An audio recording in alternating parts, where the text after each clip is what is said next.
वसई विरारमध्ये पहाटेपासूनच पावसानं जोरदार हजेरी लावली। वसईमधल्या साईनगर, विश्वकर्मानगर, समतानगर, दिवानमार्ग, मणिकपूर रोड इथं पहिल्याच पावसात पाणी साचले, त्यामुळे आता पालिकेचा नालेसफाईचा दावा हा सबशेल फोल ठरलाय।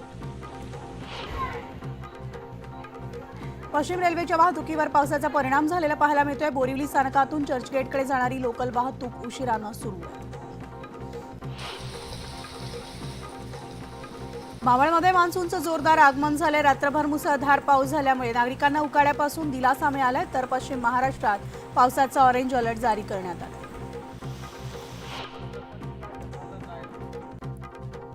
पंढरपूरमध्ये सलग चौथ्या दिवशी पावसानं हजेरी लावली आहे। विजांच्या कडकडाटासह झालेल्या पावसामुळे शहरातील सखल भागात पाणी साचले, तर महात्मा फुले चौकात साचलेल्या पाण्यामध्ये ट्रक अडकल्याचं पाहायला मिळालं।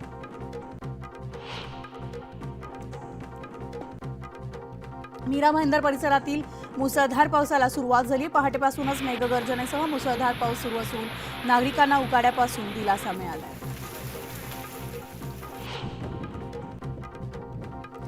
उरण तालुक्यामधील रानसई धरणामधील पाणीसाठ्यामध्ये कमालीची घट झाली। आठवड्याभर पुरेल इतकाच पाणीसाठा शिल्लक आहे आणि त्यामुळे पाऊस न पडल्यास 2 दिवसांची पाणी कपात 4 दिवसांवर जाणार आहे। शहरामध्ये अजूनही पाणी टंचाई कायम आहे। निवेदन देऊन देखील प्रशासनानं पाण्याची टाकी दुरुस्त न केल्यामुळे महिलांना त्रास सहन करावा लागतोय आणि त्यामुळे आता उबाठा पक्ष मटका फोडो आंदोलन करणार आहे।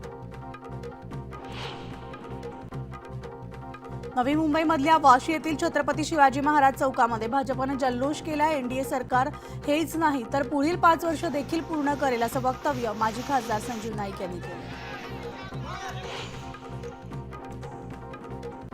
महेश गायकवाड यांना जीवे मारण्याच्या धमकी प्रकरणी पोलिसांनी एकाला ताब्यात घेतले। दीपक कदम या तरुणानं दारूच्या नशेत महेश गायकवाड यांना फेसबुकवर धमकी दिलेली होती आणि त्याचे गायकवाडांसोबत कुठल्याही प्रकारचे वाद नसल्याचं पोलिसांनी सांगितलंय।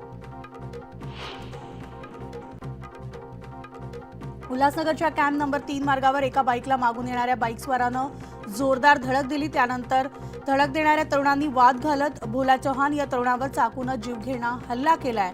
यामध्ये तरुण गंभीर जखमी झालेला असून पोलीस आरोपींचा शोध घेत आहेत। पनवेल शहरामधील 64 वर्षीय महिलेला कारवाईचा धाक दाखवून तब्बल 5.5 कोटींचा गंडा घालण्यात आलाय। फोनवरील व्यक्तीनं त्याची ओळख सीबीआय अधिकारी असल्याचं सांगत पैसे उकळलेत आणि या प्रकरणी पनवेल शहर पोलीस ठाण्यात गुन्हा नोंदवण्यात आलाय। पंतप्रधान नरेंद्र मोदी आज तिसऱ्यांदा पंतप्रधान पदाची शपथ घेणार आहेत। आज संध्याकाळी 6 वाजता राष्ट्रपती भवनात हा शपथविधी सोहळा सुरू होणार आहे, तर नरेंद्र मोदी आपल्या मंत्र्यांसह या ठिकाणी शपथ घेतील। एनडीए सरकारमध्ये भाजपचे 18 मंत्री असणार आहेत, तर एनडीएमधील घटक पक्षांना सुद्धा तेवढंच म्हणजेच एकूण 18 मंत्रिपदं दिली जाणार आहेत। यामध्ये टीडीपी आणि जेडीयूचे प्रत्येकी 2 मंत्री असणार आहेत, तर शिवसेना, राष्ट्रवादी, एलजेपी, जेडीएस, हम पार्टी अशा मित्रपक्षांनी प्रत्येकी त्यांना 1-1 मंत्रिपद मिळणार असल्याची माहिती समोर येते।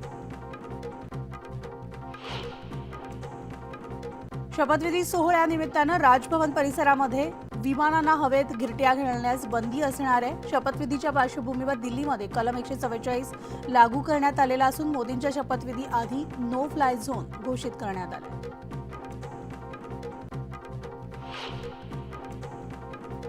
तर मोदींच्या शपथविधीचं काँग्रेसला देखील निमंत्रण देण्यात आलंय। काँग्रेसचे राष्ट्रीय अध्यक्ष मल्लिकार्जुन खरगेंना निमंत्रण दिलेलं असून खरगे निमंत्रण स्वीकारणार का याकडे देखील देशाचं लक्ष लागलंय। पंकजा मुंडेंविरोधात आक्षेपार्ह वक्तव्य केल्याप्रकरणी बीडच्या परळी शहरामध्ये आज बंदची हाक देण्यात आलेली असून सकल ओबीसी समाज आणि वंजारी समाजानं पोलिसांना निवेदन दिले।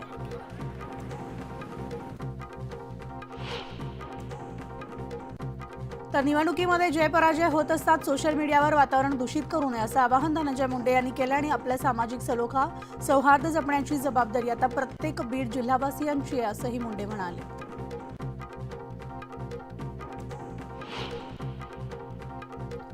तर ठाण्यामधील विविध भागांमध्ये पावसाला सुरुवात झाली। अनेक दिवसांपासून शहरामध्ये 40 अंशांहून अधिक तापमान असलेल्या ठाण्यामध्ये पावसामुळे अचानक गारवा पसरला आणि त्यामुळे आता ठाणेकर सुखावले।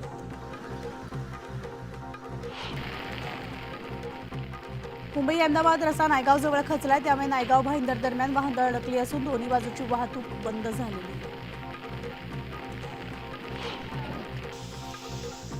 मुंबईमधल्या अनेक भागामध्ये मुसळधार पाऊस झालाय. दहिसर, बोरिवली, कांदिवली, मालाड, गोरेगाव, जोगेश्वरीमध्ये पावसाच्या सरी बरसल्यामुळे नागरिकांना उकाड्यापासून दिलासा मिळाला. गोंदिया शहराला वादळी वाऱ्यासह जोरदार पावसाचा तडाखा बसलाय. तर गोरेलाल चौक, अंडरग्राउंड, सिव्हिल लाईन, कुडवा चौक, मामा चौक, रामनगर या परिसरात अनेक ठिकाणी झाडांची पडझड झाली आणि घरांवरील पत्रे सुद्धा उडाली. शहापूरमध्ये विजांच्या कडकडाटासह मान्सूनचं दमदार आगमन झालंय. सकाळपासून पडलेल्या पावसामुळे बळीराजा सुखावला असून भात शेतीमध्ये सर्वत्र पाणी झालेलं असून शेती मशागतीच्या कामांना आता वेग येईल. छत्रपती संभाजीनगरच्या अनेक भागामध्ये मध्यरात्री बत्ती गुल झाली आहे. विजेच्या लपंडावामुळे नागरिकांनी संताप व्यक्त केला आहे आणि दिवसभरामध्ये उकाडा तर रात्री होणाऱ्या विजेच्या लपंडावामुळे नागरिक चांगलेच त्रस्त झाले. मध्य रेल्वे मार्गावर अभियांत्रिकी आणि देखभालीची कामं पूर्ण करण्यासाठी सकाळी 11:30 ते दुपारी 3 वाजेपर्यंत सीएसएमटी ते विद्याविहार दरम्यान अप आणि डाऊन धीम्या मार्गावर मेगा ब्लॉक घेण्यात येणार आहे. तर CSMT Chunabhatti Vandre down harbour मार्गावर सकाळी 11:40 ते दुपारी 4:40 वाजेपर्यंत आणि Chunabhatti Vandre CSMT up harbour मार्गावर सकाळी 11:10 ते दुपारी 4:10 ब्लॉक घेतला जाणार आहे. मे महिन्यामध्ये भारतानं 722 कोटी रुपयांचं सोनं खरेदी केलेलं आहे. सोनं खरेदी करण्यामध्ये भारत जगामध्ये 3ऱ्या क्रमांकाचा देश ठरलाय. महिन्याभरामध्ये 45.9 टन इतक्या सोन्याची खरेदी या ठिकाणी करण्यात आली.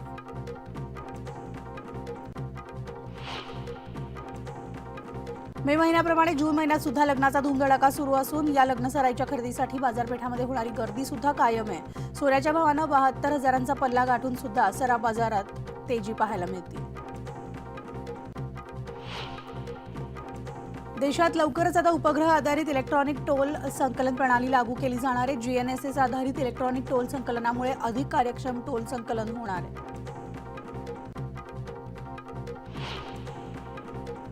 तर देशातील विमान प्रवाशांच्या वाढत्या संख्येमुळे भारतीय विमान कंपन्या नव्या विमानांच्या खरेदीवर आता जोर देत आहेत आणि येत्या काही वर्षांमध्ये 1500 नवीन विमानं दाखल होणार आहेत. यामधील बहुतांश विमानं ही देशांतर्गत उड्डाण करणार आहेत. त्यामुळे प्रवाशांना मोठा दिलासा मिळणार आहे.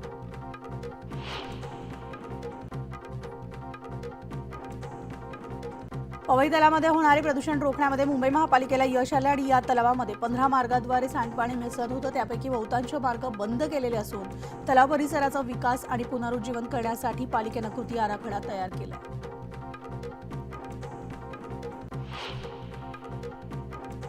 सुरत रेल्वे स्थानकाच्या पुनर्विकासाच्या कामामुळे 6 एक्सप्रेस उधनापर्यंत धावणार आहे. तर उधनापासून सुरतला जाण्यासाठी प्रवाशांना 30 रुपये रिक्षा भाड्याचा भुर्दंड लागतो. सातपुड्याच्या पर्वतरांगेमधील मनुदेवी मंदिर परिसरामध्ये दुर्मिळ अजगर आढळला. सर्पमित्रांच्या मदतीनं अजगराला नैसर्गिक अधिवासामध्ये सोडण्यात आलं. आणि या बातम्यांच्या बुलेटिनमध्ये एक छोटासा ब्रेक घेऊन लगेचच परततो. इतरही बातम्या पाहणार आहोत तेव्हा पाहत राहा न्यूज 18 लोकमत.